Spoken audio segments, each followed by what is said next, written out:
Buenos días, hermanas y hermanos. No los acompaño personalmente por razones en mi salud. Ahora me encuentro bien gracias al Señor y a sus oraciones, pero la recomendación es que por ahora me cuide un poquito más.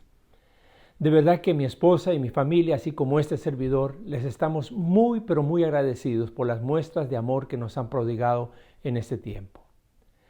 Sé que parece impersonal que comparta unos minutos la palabra del Señor con ustedes por este medio. Bueno, la verdad es que no sabemos qué sucederá en las próximas semanas. Me refiero a esto de la pandemia del nuevo coronavirus COVID-19.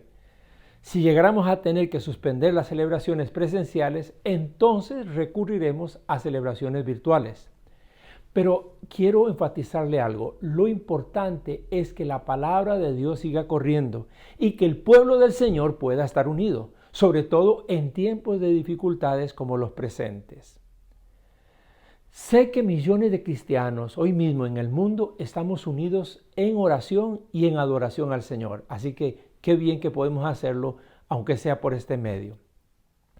Este es un domingo para alzar nuestra vista al cielo y para esperar en el amor y en el poder de Dios. ¿Me dan amén? ¿Quién de nosotros no habrá hecho memoria y evocación en estos días del Salmo 91? El que habita al abrigo del Altísimo morará bajo la sombra del Omnipotente. Diré yo al Señor, esperanza mía y castillo mío, mi Dios en quien confiaré. Él te librará del lazo del cazador, de la peste destructora, con sus plumas te cubrirá y debajo de sus alas estarás seguro. Escudo y adarga es su verdad. No temerás el terror nocturno, ni saeta que vuele de día, ni pestilencia que ande en oscuridad, ni mortandad que en medio del día destruya. Pero ¿saben cuál es la parte que más me toca de este Salmo 91? Los versículos 14 y 15.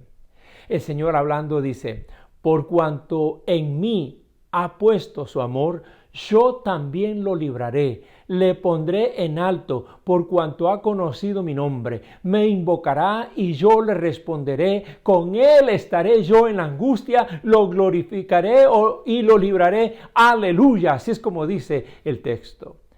Quiero que diga conmigo en su propio espíritu ahí internamente, el Señor está conmigo en la angustia, me librará y me glorificará. La Nueva Traducción Viviente dice este texto de esta manera. El Señor dice, rescataré a los que me aman, protegeré a los que confían en mi nombre. Cuando me llamen yo les responderé. Estaré con ellos en medio de las dificultades, los rescataré y los honraré. Aleluya, gloria al Señor. El Señor estará con nosotros en medio de las dificultades. Él estará con nosotros en medio de la tormenta que agita. Él estará con nosotros en el valle de la sombra de muerte. Él estará con nosotros en camino pedregoso. Él estará con nosotros en la fría noche del temor. Y si Dios es por nosotros, ¿quién contra nosotros? Bendito el nombre de Jesús. Permítame, por lo tanto, colocar en sus corazones un mensaje de confianza, un mensaje de valentía, un mensaje de afirmación de nuestra fe. Se trata de una invitación que la palabra de Dios nos hace para que alcemos la vista al cielo cuando pasamos por épocas o momentos de dificultad. Estoy convencido, mis hermanos, de que el ruido que suena en los cielos en este momento, no sé si lo han escuchado, no es otra cosa más que el Padre Dios acomodando los muebles de su casa para recibir a todos sus hijos e hijas. Amén. Llamo su atención entonces a la lectura que sirve de base para nuestra palabra en Primera de Crónicas, el capítulo 21, donde se relata una epidemia que azotó a Israel a causa de la influencia de Satanás en el corazón del rey David. Hago lectura de este pasaje utilizando la traducción del lenguaje actual, una parte, y la traducción de la Nueva Biblia Internacional, la Nueva Versión Internacional. Voy a hacer una lectura comentada y luego quiero resaltar unas afirmaciones poderosas que están contenidas en este texto. Así que busque usted el texto Primera de Crónicas, el capítulo 21. Búsquelo ahí en su Biblia. Vamos a hacer lectura de él. Dice así. Primera de Crónicas 21. Satán se levantó contra Israel y tentó a David para que hiciera una lista de todos los hombres en edad de ser soldados. Entonces David le dijo a Joab y a los jefes del ejército: vayan por todo el país y cuenten a todos los hombres en edad militar para que yo sepa cuántos soldados tengo. Pero Joab le contestó: yo le pido a Dios que multiplique a su pueblo y que lo haga 100 veces más grande de lo que ahora es. Pero si ya todos te servimos fielmente, ¿para qué quieres saber cuántos somos? Lo único que vas a conseguir es que Dios nos castigue. Sin embargo, la orden del rey pudo más que la opinión de Joab, y éste se vio obligado a obedecer. Cuando regresó a Jerusalén, Joab le informó al rey cuántos hombres había en edad militar. Se dice en el libro de Reyes, o de Samuel más bien, que duraron 9 meses en esa tarea. En Israel había 1.100.000 y en Judá 470.000 hombres en edad para ser soldados. Pero como a Joab no le gustó lo que el rey había ordenado hacer, no contó a los hombres de las tribus de Leví, a los levitas, y de Benjamín. A Dios no le agradó lo que David había hecho, dice el versículo 7, y decidió castigar al pueblo de Israel. Pero David le dijo a Dios: hice muy mal al desconfiar de ti y basar mi seguridad en el número de mis soldados. Te ruego que me perdones por haber sido tan tonto. Hasta aquí la lectura en la versión del lenguaje actual. Continúo con la versión del internacional. El Señor le dijo a Gad, el vidente de David: anda y dile a David que así dice el Señor: te doy a escoger entre estos 3 castigos. Dime cuál de ellos quieres que te imponga. Gad fue a donde estaba David y le dijo: así dice el Señor, elige una de estas 3 cosas: 3 años de hambre, o 3 meses de persecución y derrota por la espada de tus enemigos, o 3 días en los cuales el Señor castigará con peste el país y su ángel causará estragos en todos los rincones de Israel. Piénsalo bien y dime qué debo responderle al que me ha enviado: 3 años de hambre, o 3 meses bajo la espada del enemigo, o 3 días de peste. Estoy entre la espada y la pared, respondió David, pero es mejor que yo caiga en las manos del Señor, porque su amor es muy grande, y no que caiga en las manos de los hombres. Por lo tanto, el Señor mandó contra Israel una peste, y murieron 70.000 israelitas. Luego envió un ángel a Jerusalén para destruirla. Y al ver el Señor que el ángel la destruía, Dios reconsideró el castigo y le dijo al ángel destructor: basta, detén tu mano. En ese momento el ángel del Señor se hallaba junto a la parcela de Ornán el Jebuseo. David alzó la vista y vio que el ángel del Señor estaba entre la tierra y el cielo con una espada desenvainada en la mano que apuntaba hacia Jerusalén. Entonces David y los ancianos, vestidos de luto, se postraron sobre su rostro. Y David le dijo a Dios: Señor y Dios mío, ¿acaso no fui yo el que dio la orden de censar al pueblo? ¿Qué culpa tienen estas ovejas? Soy yo el que ha pecado. He actuado muy mal. Descarga tu mano sobre mí y sobre mi familia, pero no sigas hiriendo a tu pueblo. Entonces el ángel del Señor le dijo a Gad: dile a David que vaya y construya un altar para el Señor en la parcela de Ornán el Jebuseo. David se puso en camino conforme a la palabra de Gad le dio en nombre del Señor. Ornán se encontraba trillando y al mirar hacia atrás vio al ángel. Los 4 hijos que estaban con él corrieron a esconderse. Al ver Ornán que David se acercaba a su parcela, salió a recibirlo y se postró delante de él. David le dijo: véndeme una parte de esta parcela para construir un altar al Señor, a fin de que se detenga la plaga que está afligiendo al pueblo. Véndemela por su verdadero precio. Ornán le contestó a David: Su Majestad, yo se la regalo, para que haga usted con ella lo que mejor le parezca. Yo mismo le daré los bueyes para los holocaustos, los trillos para la leña y el trigo para la ofrenda de cereal. Todo se lo regalo. Pero el rey David le respondió a Ornán: Eso no puede ser. No tomaré lo que es tuyo para dárselo al Señor, ni le ofreceré al Señor un holocausto, un sacrificio que nada me cueste. Te lo compraré todo por su verdadero precio. Fue así como David le dio a Ornán 600 monedas de oro en aquel lugar. Allí construyó un altar al Señor y le ofreció holocaustos y sacrificios de comunión. Luego oró al Señor y en respuesta Dios envió fuego del cielo sobre el altar del holocausto. Entonces el Señor le ordenó al ángel que envainara su espada, que la guardara. Al ver David que el Señor le había respondido, le ofreció sacrificios. En aquel tiempo, tanto el santuario del Señor que Moisés hizo en el desierto como el altar del holocausto se encontraban en el santuario de Gabaón. Pero David no fue a consultar a Dios a ese lugar porque por causa de la espada del ángel del Señor estaba aterrorizado. Esta es la lectura completa del capítulo 21 de Primera de Crónicas. ¿Cuáles son esas afirmaciones poderosas que encuentro en este texto y que pueden servirnos para alentarnos en este momento crítico que vivimos en el mundo? Quiero señalar varios. El primero de ellos lo titulo Satanás se levantó en contra. ¿Por qué? Porque nomás entrando al texto y ya encontramos una afirmación poderosa. Dice así el texto: Satanás se levantó contra Israel. Satanás se levantó contra Israel. Los acontecimientos que se describen posteriormente en este capítulo 21 de Primera de Crónicas son los hechos específicos que señalan las consecuencias de cuando Satanás se levanta contra una nación. Y Dios interviene en esas circunstancias con mano dura y contundente. Satanás tentó al rey David. ¿Por qué hacer un censo resultó ser una tentación para el rey David? Bueno, quiero detener su observación en lo que antecede a este capítulo 21.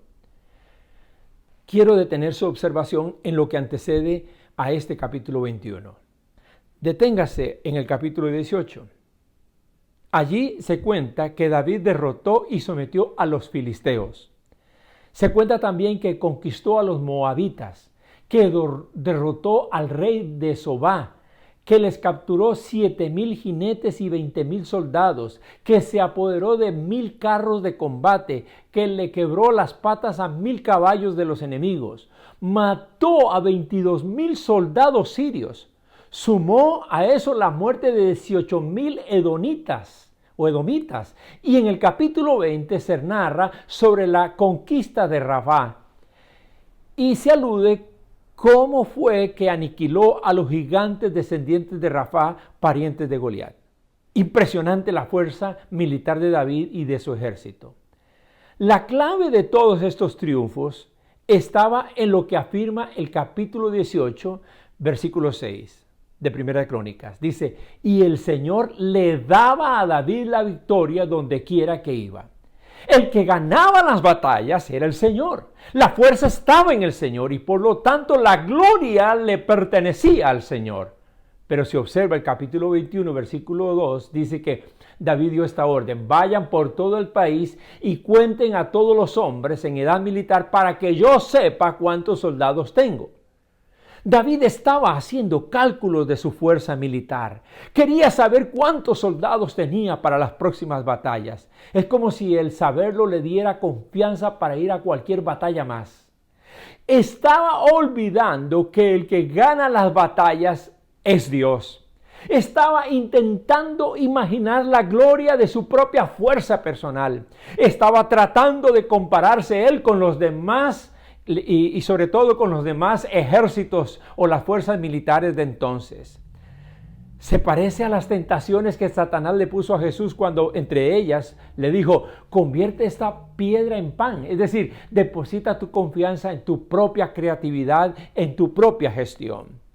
Así es el mundo de hoy, mis hermanos.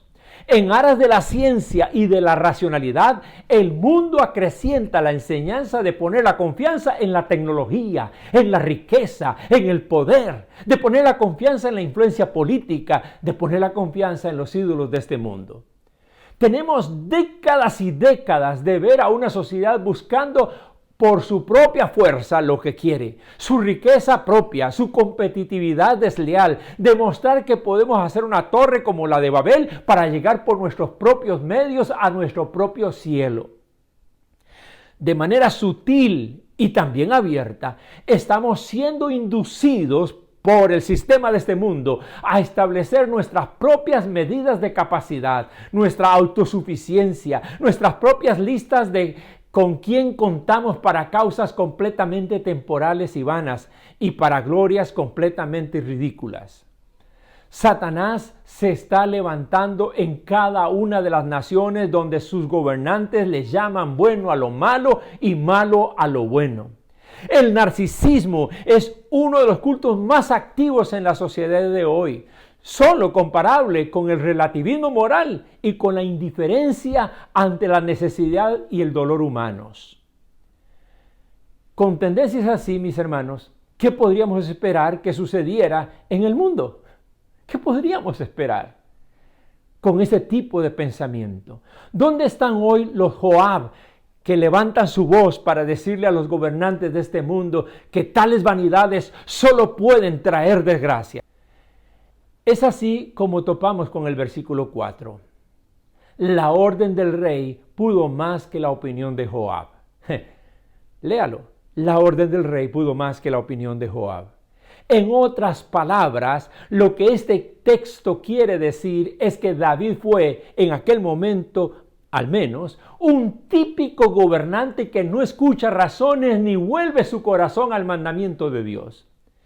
El escenario que podría esperarnos en los próximos meses y años, aquí en esta bella nación, aquí en esta pequeña parte de América llamada Centroamérica, y en particular en su propia vida, en nuestra propia casa, en nuestro propio barrio, hasta lo que puede ser lo más extenso del mundo.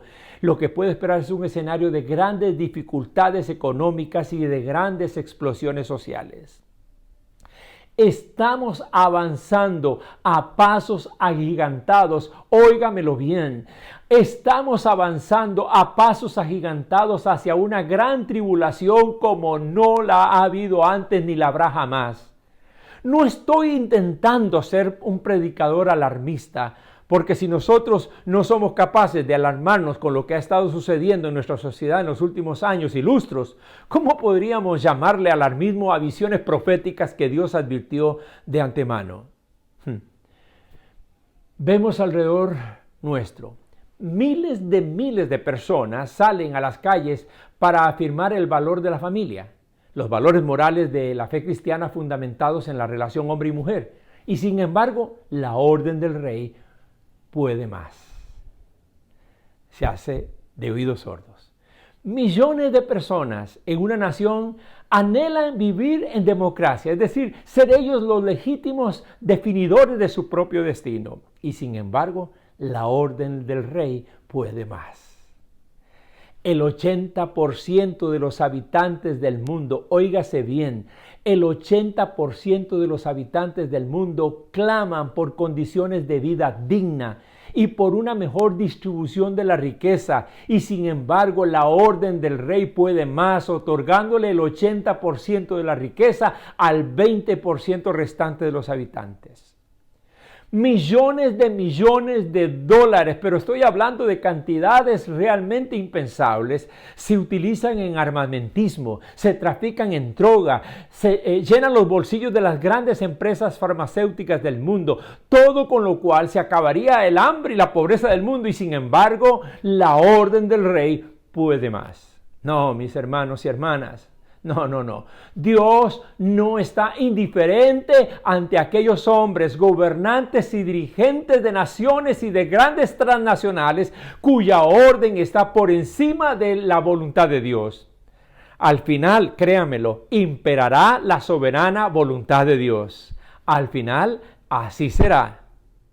Y claro, la consecuencia se describe en el versículo 7. A Dios, dice, no le agradó lo que David había hecho y decidió castigar al pueblo de Israel. A Dios no le agradó. No tengo idea de cuántas repercusiones tendrá para nosotros los seres humanos de este presente tiempo este escenario del coronavirus COVID-19. No tengo idea, pero puedo tener la certidumbre de que la manera en que el hombre del siglo XXI está educando a sus hijos, a Dios no le agrada. Casi que podríamos fácilmente consensuar con cualquier persona en la calle que la manera en que nuestra sociedad transita a Dios no le agrada. Lo que parece difícil de consensuar es que acepten que Dios sí castiga. Es decir, consensuamos una cosa, pero no queremos consensuar la consecuencia. Se le llama a esto la ira presente de Dios. Se le llama a esto el juicio presente de Dios. COVID-19 es una voz de Dios taladrando la conciencia humana y llamándonos a una verdadera solidaridad entre nosotros. Amaos los unos a los otros no es una opción, es una ley. Pero es también un llamado para que todos y cada uno de nosotros, de manera seria, de manera honesta, revisemos qué es lo que hay dentro de nosotros y en nuestras relaciones interpersonales que a Dios no le agrada. Hoy, hermanos y hermanas, hoy es un día de recogimiento espiritual.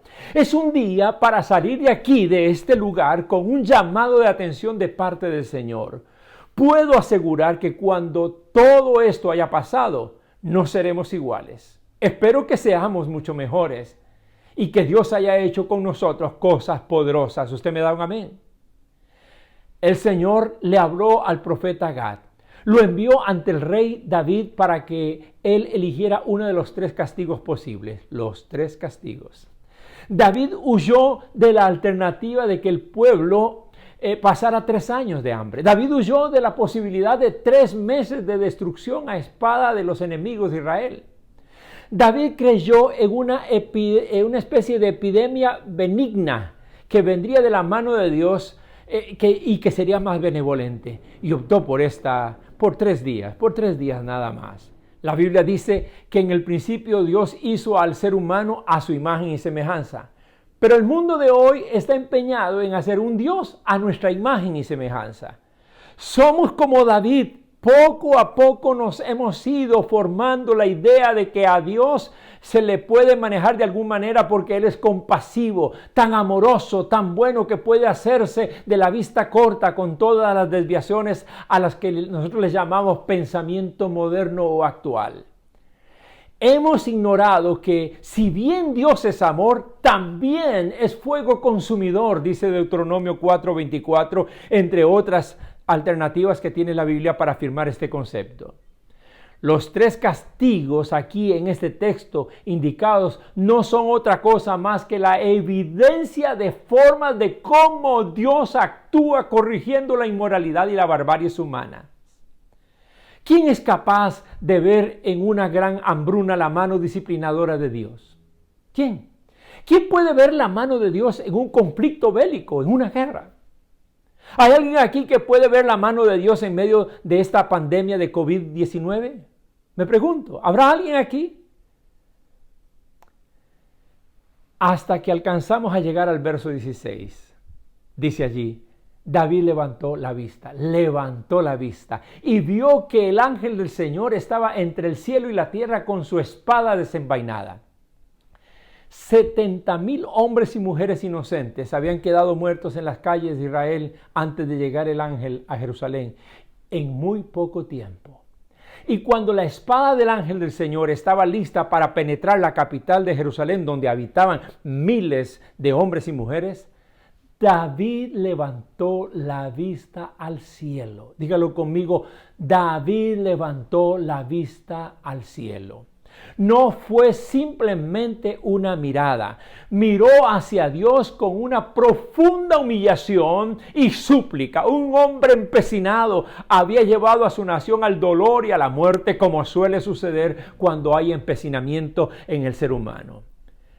Y los versículos 15, 16 y 17 nos presentan a un rey muy devastado, humillado ante Dios y suplicante. Un rey que levantó la vista con la actitud correcta con que se debe levantar la vista delante de Dios.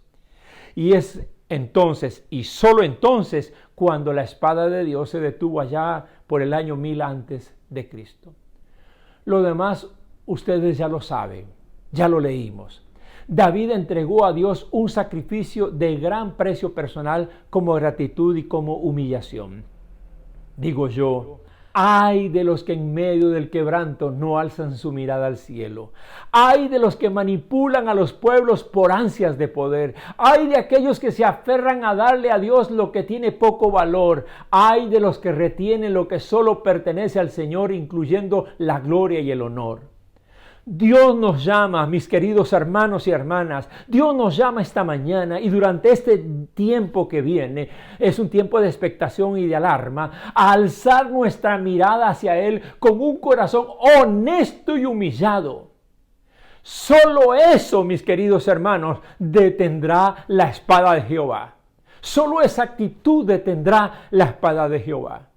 Hoy le llamo a que vuelque su corazón en esta misma hora, en este mismo momento, lo vuelque hacia Dios, lo eleve hacia Dios, alce su mirada al cielo y diga: Señor, solo tú mereces la gloria y la honra, y la mejor manera de darte gloria es mi obediencia, es mi corazón contrito y humillado delante de ti, es mi alta disposición para servirte. Quiero invitarle a que ore. Hay un pastor ahora mismo listo para acompañarles en este tiempo de oración. Que la mano del Señor esté con nosotros. Que la mano del Señor esté con nosotros. Que la mano del Señor esté con nosotros. Sí, cuando seamos un pueblo obediente, entonces el que habita al abrigo del Altísimo morará bajo la sombra del Omnipotente. Entonces, cuando tengamos un corazón recto delante de Dios, sobrevendrán las bendiciones y la protección de Dios sobre su pueblo y sobre su casa. Bendiciones del Altísimo para su vida. Alza tu mirada hacia el cielo.